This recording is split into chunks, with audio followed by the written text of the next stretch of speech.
Shrimatre Namaha. A person should discriminate his life strategy from unreal to real, real to unreal. Unless he knows the differentiation or discrimination, he cannot come to the conclusion to get the fruits of his actions in his efforts.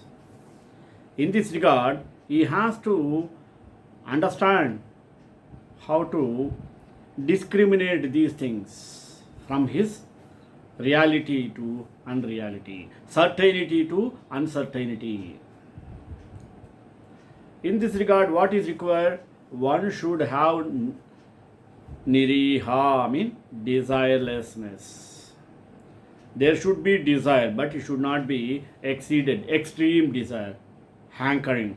Therefore, extreme hankering, what happens? Leads to destruction.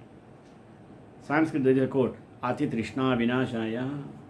One should possess a desire, but to understand the essence of life, he should possess the qualities of desirelessness.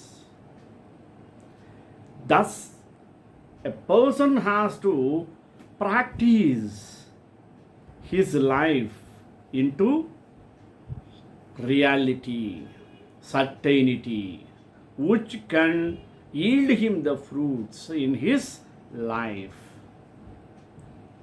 If a person has strong notion in his acts, definitely he will get success. He will be succeeded.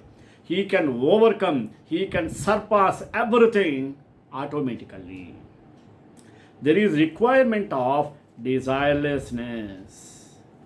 When he has a full right to free thought and speech and action, so long as he does not interfere with anyone else, then he can get success, fruitful life. In this regard, he has to discriminate which is right, which is wrong, which can yield fruits, which cannot yield, which is good, which is bad. In this regard, if he tries to get the qualities of discrimination, then he can come to understand the reality of the life and certainty of the actions. It should be Trikarana Shuddhi, mean Antakarana Shuddhi, Manasa Vacha Karmana. He has to do the acts. That means whatever the action does by a person, it should be a right way through his mind, through his speech, through his action. Such a discrimination he has to implement in his life. Then only he can understand the essence of the life. Then only he can come to the conclusions of his wantings, real wantings. He can come to certainties of his life. He can come to get love from others. And at the same time, he can also adopt the qualities of loving others as well as nature. There is no discrimination in this regard. Towards love, there is no discrimination. One should possess the quality of love for others from himself. That's why they say God is a symbol of love. Love is God. Devaha Premaika Swarupa. Basing on that, he has to possess the qualities of desirelessness which can discriminate the reality from unreal activities. Though we have to understand what and all the sources meant for this.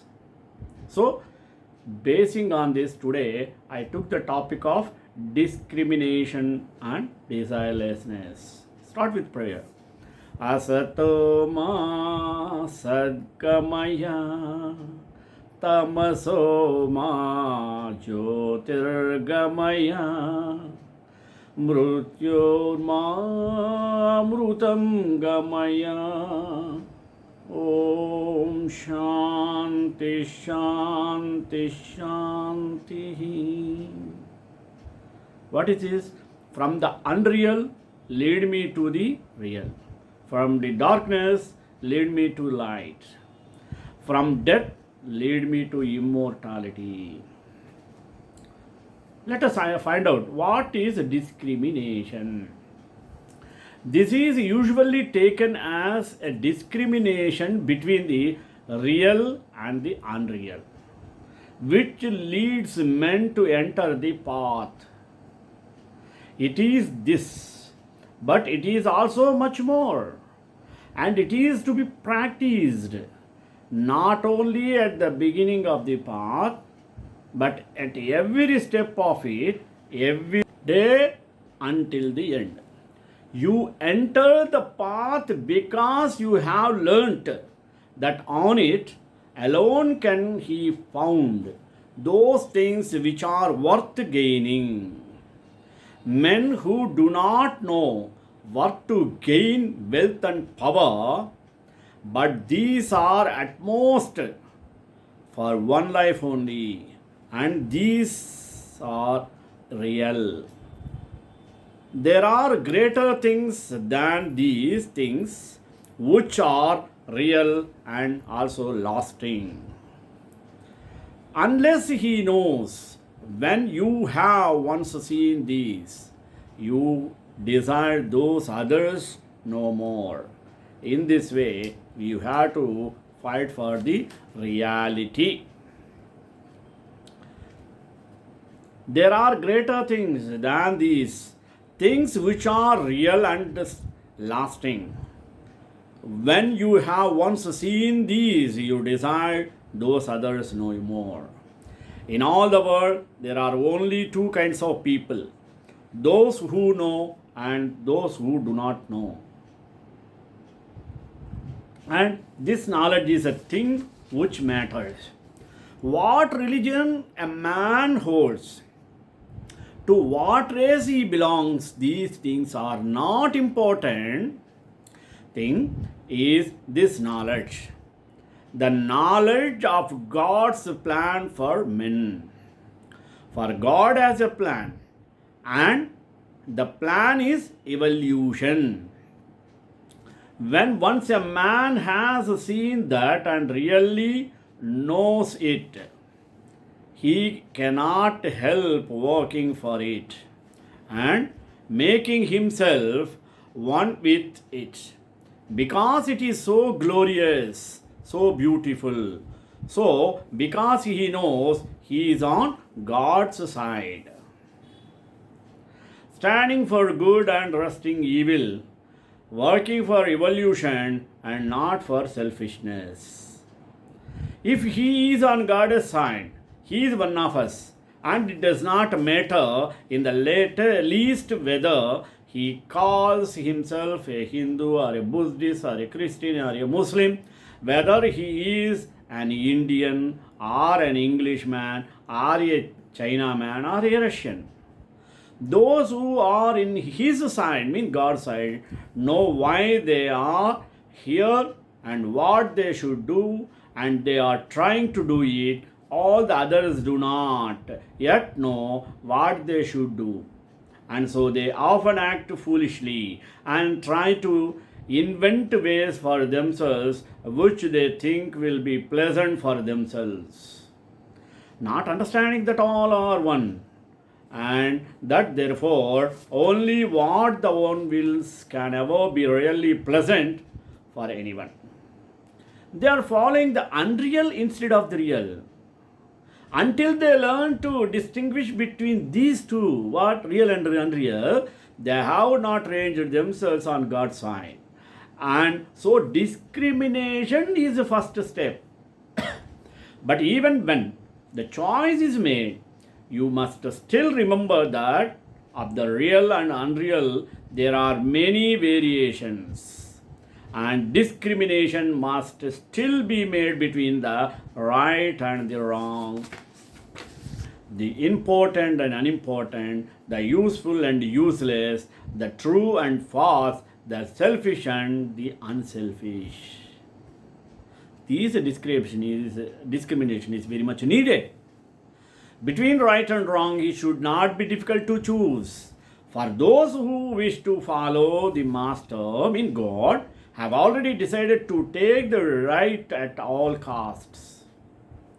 But the body and the man are two, and the man's will is not always what the body wishes. When your body wishes something, stop and think whether you really wish it for your God, and you will only what God wills. But you must dig deep down into yourself to find the God within you and listen to His voice, which is your voice. Do not mistake your bodies for yourself. Neither the physical body, nor the astral, nor the mental. Each one of them will pretend to be the self in order to gain what it wants. But you must know them all and know yourself as their master. When there is a work that must be done, the physical body wants to rest, to go out walking, to eat and drink, and the man who does not know says to himself, I want to do these things and I must do them. But the man who knows says, this that wants is not I, and it must wait a while. Often when there is an opportunity to help someone, the body feels how much trouble it will be for me. Let someone else do it. But the man replies to his body, you shall not hinder me in doing good work. The body is your animal, the horse upon which you ride. Therefore, you must treat it well and take good care of it. You must not overwork it. You must feed it properly on pure food and drink only to keep well, strictly clean and always, even from the minutest speck of dirt. For without a perfectly clean and healthy body, you cannot bear its ceaseless strain. But it must always be you who control that body, not it that controls you. The astral body has its desires, dozens of them. It wants you to be angry and to say sharp words, to feel jealous, to be greedy for money, to envy other people, their possessions, to yield yourself to depression. All these things it wants, and many more, not because it wishes to harm you, but because it likes violent vibrations and likes to change them constantly. But you want none of these things, and therefore you must discriminate between your wants and your bodies. Your mental body wishes to think itself, proudly separate, to think much of itself and a little of others. Even when you have turned it away from worldly things, it still tries to calculate for itself, to make you think of your own progress instead of thinking of Master's work and of helping others. When you meditate, it will try to make you think of the many different things which it wants instead of the one thing which you want You are not this mind, but it is yours to use. So, here again discrimination is necessary. You must watch unceasingly or you will fail. Between right and wrong, occultism knows no compromise. At whatever apparent cost, that which is right you must do, that which is wrong you must not do. No matter what is the ignorant may think or say. You must study deeply the hidden laws of nature, and when you know them, arrange your life according to them, using always reason and common sense. You must discriminate between the important and the unimportant.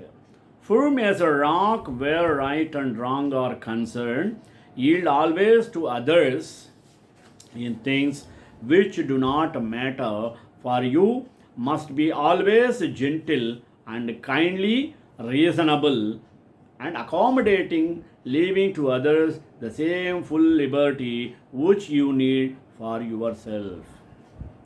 Try to see what is worth doing, and remember that you must not judge by the size of the thing.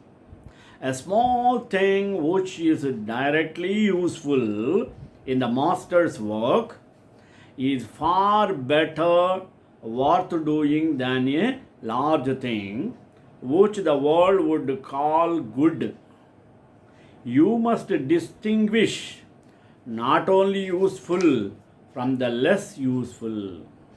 To feed the poor is a good and noble and useful work. Yet to feed their soul is nobler and more useful than to feed their bodies. Any rich man can feed the body, but only those who know can feed the soul. If you know, it is your duty to help others to know. However wise you are, maybe already, on this path you have much to learn. So much that here also there must be discrimination, and you must think carefully what is worth learning. All knowledge is useful, and one day you will have all knowledge. But while you have only part, take care that it is the most useful part. Count is wisdom as well as love, and the more wisdom you have, the more you can manifest on him. Study then, but study first that which will most help you to help others. Work patiently at your studies, not that men may think you are wise, not even that you may have the happiness of being wise, but because only the wise man can be wisely helpful.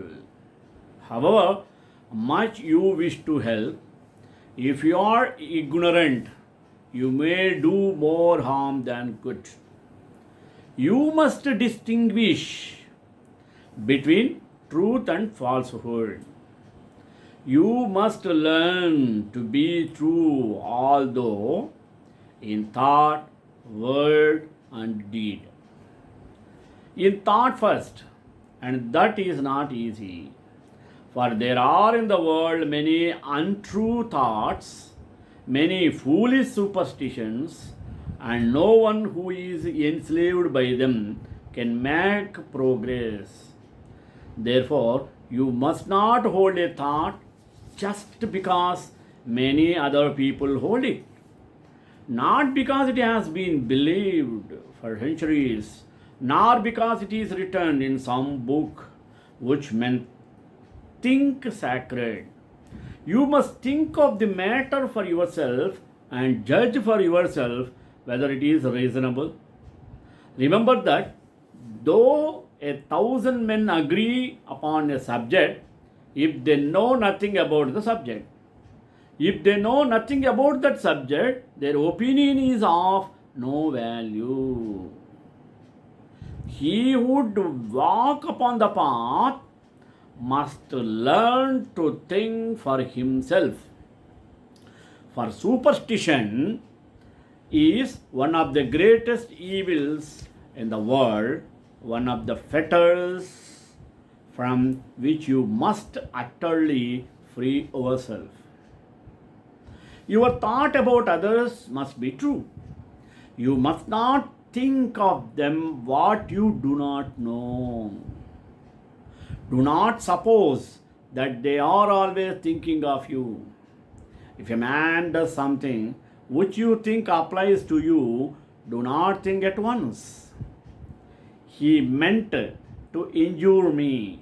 Most probably, he never thought of you at all, for each soul has its own troubles and its thoughts turn chiefly around itself.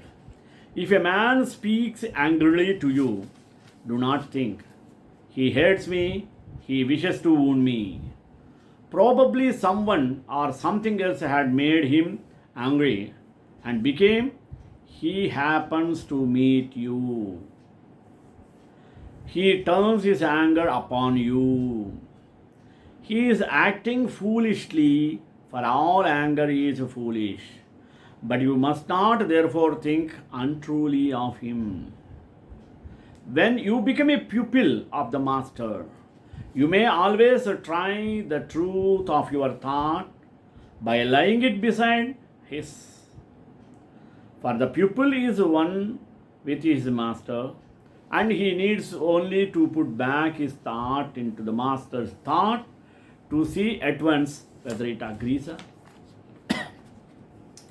If it does not, it is wrong, and he changes it instantly. For the master's thought is perfect, because he knows all. Those who are not yet accepted by him cannot do quite this, but they may greatly help themselves by stopping often to think. What would the master think about this? What would the master say or do under these circumstances? For you must never do or say or think what you cannot imagine the master as doing or saying or thinking. You must be true in speech also, accurate and without exaggeration. Never attribute motives to another. Only his master knows his thoughts, and he may be acting from reasons which have never entered your mind. If you hear a story against anyone, do not repeat it. It may not be true, and even if it is kinder to say nothing. Think well before speaking, lest you should fall into inaccuracy. Be true in action. Never pretend to be other than you are. For all pretendence is a hindrance to the pure light of truth, which should shine through you as sunlight shines through clear glass. You must discriminate between the selfish and the unselfish. For selfishness has many forms, and when you think you have finally killed it in one of them, it arises in another as strongly as ever. But by degrees you will become so full of thought for the helping of others that there will be no room, no time for any thought about yourself. You must discriminate in yet another way.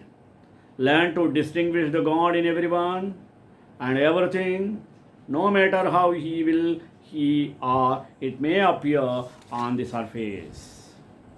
You can help your brother through that which you have in common with him, and that is the divine life. Learn how to arouse that in him.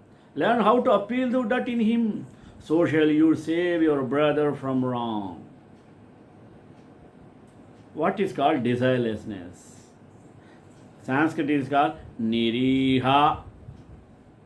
There are many for whom the qualification of desirelessness is a difficult one, for they feel that they are their desires, that if their distinctive desires, their likings and dislikings are taken away from them, there will be no self left.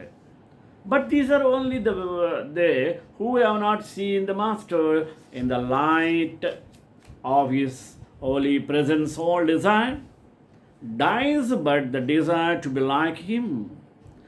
Yet before you have the happiness of meeting him face to face, you may attain desirelessness if you will. Discrimination has already shown you that the things which most men desire and not worth having, when this is really felt, not merely said, all desire for them ceases. Thus, for all is simple, it needs only that you should understand. But there are some who forsake the pursuit of earthly aims only in order to gain heaven or to attain personal liberation from rebirth. Into this error you must not fall. If you have its forgotten self altogether, you cannot be thinking when that the self should be set free or what kind of heaven it shall have. Remember that all selfish desire binds, however high may be its object, and until you have got rid of it, you are not only hope free to devote yourself to the work of the Master. When all desires for self are gone, there may still be a desire to see the result of your work. If you help anybody, you want to see how much you have helped him. Perhaps even you want him to see is too and to be grateful, but this is still desire and also a want of trust. When you pour out your strength to help, there must be a result whether you can see it or not. If you know la, you know this must be so. So you must do right for the sake of the right, not in the hope of reward. You must work for the sake of the work, not in the hope of seeing the result. You must give yourself to the service of the world because you love it and cannot help giving yourself to it. Have no desire for psychic powers. They will come when the Master knows that it is best for you to have them. To force them too soon after brings in its train much trouble. Often their possessor is misled by deceitful nature, spirits or becomes conceited and thinks he cannot make a mistake. And in any case, the time and strength that it takes to gain them might be spent in work for others. They will come in the course of development.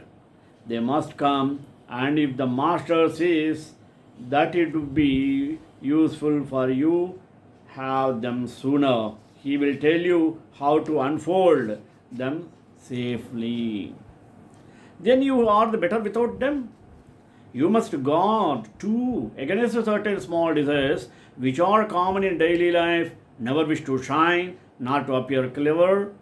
Have no desire to speak. It is well to speak little, better still to say nothing, unless you are quite sure that what you wish to say is true.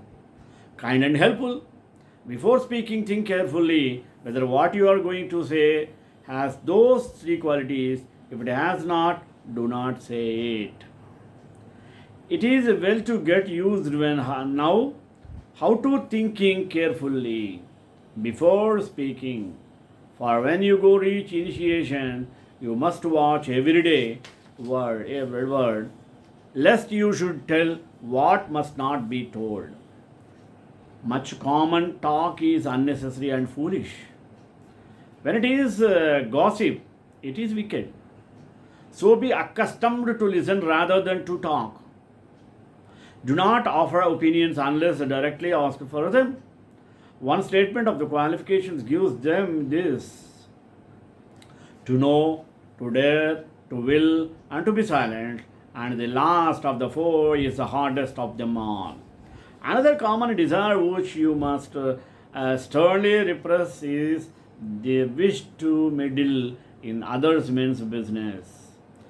What another man does or says or believes is no affair of others, and you must learn to let him absolutely alone.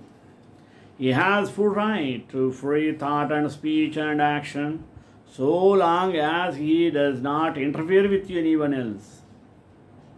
You yourself claim the freedom to do what you think proper. You must allow the same freedom to him, and when he exercises it, you have no right to talk about him. If you see a case of cruelty to a child or an animal, it is your duty to interfere. If you see anyone breaking the law of the country, you should inform the authorities. If you are placed in a charge of another person in order to teach him, it may become your duty gently to tell him of his faults. Except in such cases, mind your own business and learn the other virtues of silence. ओम श्री कांताय कल्याण नदे नरेन्द्राम श्री वेंकटनाथ श्रीनिवासाय मंगलम मंगलाशासन प्रेमदाचार्य प्रोग में सर्वेश पूर्वैराचार्य सत्कृतायास्तु मंगलम.